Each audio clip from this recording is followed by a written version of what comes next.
Hi, my name is Bruce Strober. I'm a clinical professor of dermatology at Yale University, and I practice at Central Connecticut Dermatology in Cromwell, Connecticut. And I'm here at the Maui Derm 2026 Symposium, and within this conference I presented on psoriasis.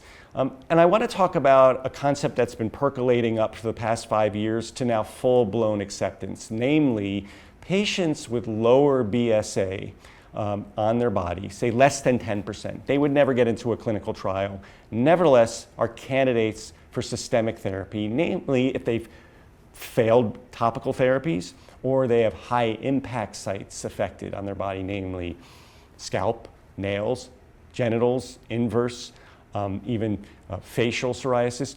Lower BSA yet high impact, failed topical therapies, nevertheless less than 10%. They could be systemic appropriate patients.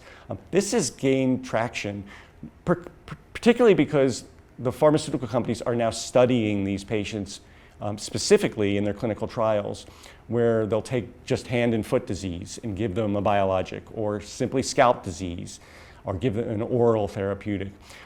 Really reinforcing to the providers out there, this is an acceptable use of systemic therapeutics.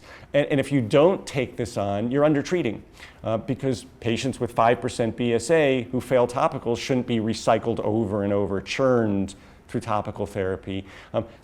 We spoke to this very specifically in many scenarios, particularly with how do you treat scalp psoriasis, how do you treat hand and foot psoriasis, et cetera, nail psoriasis.